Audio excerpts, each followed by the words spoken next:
ကွင်းကြောင်နေတာလည်းဖြစ်နိုင်ပါဗျာနော်ညာလိုက်ထိုးရတယ်ကောင်းတယ်ဗျာចောင်းသားပန်းရတယ်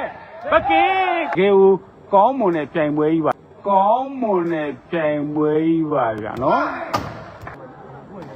ကောင်းတယ်ဗျာညာချင်းရစ်ချင်းထိုးရတယ်ကောင်းတယ်ဗျာညီငယ်လေးဒါပဲထိုးရတယ်ဘယ်တိုင်းကိုချလုံးမို့ဘယ်နဲ့ချလုံးမို့ဘယ်လေးနဲ့ပန်းရတယ်တင်ရတယ်ဖွာပုတ်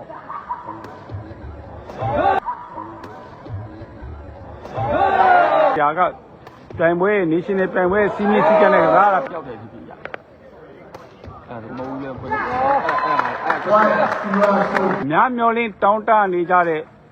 တယောက်ကြီးပွဲကြီးလာပါပြီဗျာနော်ကျောင်းသားမန္တလေးကျောင်းသားဆိုလဲတကယ်ကိုနာမည်ရှိတဲ့ပွဲကိုကြည့်ရှုအားပေးကြပါအောင်ဗျာနော်ချလုံးဘို့ဖမ်းထားတယ်ဗျာနော်တီတီညီညီနဲ့ခေါင်းလေးနဲ့ကွက်ပြထားတယ်ကျောင်းသားမိထားတဲ့ဘက်ကင်ကမ်းပဲကောင်းပါလေဗျာနော်1-3ပါဗျာနော်ချလုံးဘို့စားပြီးထိုးထားတယ်ဘယ်တိုင်းနဲ့ကျောင်းသားဘယ်လေးနဲ့ဖမ်းထားတယ်တင်ထားတယ်ဖွာပုတ်တယ်ကောင်းပါလေဗျာနော်အတန်ကြီးကဘလို့ဖြစ်လေတယ်ဟုတ်ကဲ့အတန်နည်းနည်းလေးကျယ်ပြီးထားပါတယ်ဗျာနော်တကယ်ကိုကောင်းမွန်တဲ့ပြိုင်ပွဲကြီးပါဗျာနော်ဟုတ်ကဲ့ကြားပါတယ်ဗျာနော်ကြီးလေးလင်းကြားရလားဗျာနော်ကွင်းရဲ့နေထားလေးနဲ့အတန်နေထားလေးလည်းမှတ်ပေးကြပါအောင်ဗျာချလုံးဘို့တင်လာတယ်ပွားပုတ်တယ်ဗျာပိုက်တိုးသွားခဲ့တယ်ဗျညီငယ်လေးပါဒါကြောင့်ကျွန်တော်နေရှင်နယ်ပြိုင်ပွဲကြီးမှာလဲထိုးပေါက်နိုင်မလားဆိုတာကျွန်တော်ကြည့်ရမယ်ဗျာနော်ကောင်းပါတယ်ဗျာနော်ငယ်လေးဒါပဲထိုးရတယ်ဘယ်တိုင်းကိုချလုံးဘို့ဘယ်နဲ့ဖမ်းတယ်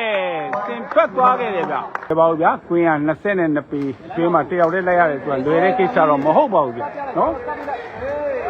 ကောင်းပါတယ်ဗျာနော်ပါတယ်ဗျာနော်ကျောင်းသားစားပြီးထိုးရတယ်ချလုံးမှုဘယ်လေးနဲ့ပန်းထားတယ်တင်ထားတယ်ဖွာပုတ်တယ်ခင်ဗျာနော်ကောင်းပါတယ်ချလုံးဗျာနော်ကျောင်းသားဟုတ်ကဲ့အားပေးပါဗျာနော်ကျောင်းသားပန်းထားတယ်တင်ထားတယ်ဖွာပုတ်မယ်ဗတ်ထားတယ်ဗျာနော်ပိုင်လေး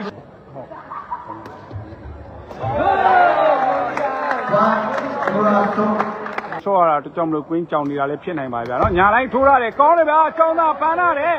ပကင်းကောင်းပါတယ်ဗျာကျောင်းသားlevel 4ပါဗျာဦးလဲပါဗျာ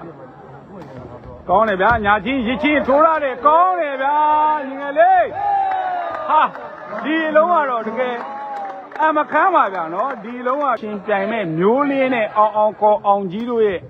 နိုင်တဲ့တယောက်နဲ့တွေ့မှာပါဗျာနော်ဖိုင်နယ်မှာဘူလူပဲပါဗျာနော်ကျောင်းသားပါလာပြီတည်ထားတယ်ဖွာပုတ်တယ်ကောင်းပါလေဗျာမကတော့အနေငယ်ကွာဟခဲ့ပြီပဲဖြစ်ပါလေဗျာထိုးထားတယ်ကျောင်းသားရှိမှာပဲညာချင်းလေးနဲ့ဖမ်းထားတယ်တည်ထားတယ်ကျောင်းသားဘလို့စုံတက်လိုက်တာလဲညီလေးရဲ့နေပါဗျာနော်ဒီပွဲကတော့စီမီဖိုင်နယ်ပါဘယ်ကျဲထိုးထားတယ်တကယ်ကောင်းပါလေဗျာနော်ဒီပါဗျာ6မှတ်14မှတ်ပါဘယ်တိုင်းနဲ့ထိုးထားတယ်ကျောင်းသားဘယ်လေးနဲ့ဖမ်းထားတယ်ညာနဲ့တင်ထားတယ်ပကင်းဖမ်းထားပြီချလုံးဖို့မိထားတယ်တီဗီငိမ့်ငိမ့်ပဲကောင်းပါလေဗျာနော်ဟောပါဘူးဗျာနော်ဒါကပြိုင်ပွဲ national ပြိုင်ပွဲစီမင်းစီကနဲ့ကစားတာဖြစ်တယ်ဟုတ်ကဲ့ဒီရင်ချင်းညာတင်ပြမှာပဲကျွန်တော်တို့15မှတ်9မှတ်နဲ့ကျွန်တော်တို့ကျောင်းသားတော့ပထမပွဲငယ်တစ်ပွဲကိုအနိုင်ရရှိထားပြီးပဲဖြစ်ပါလေဗျာနော်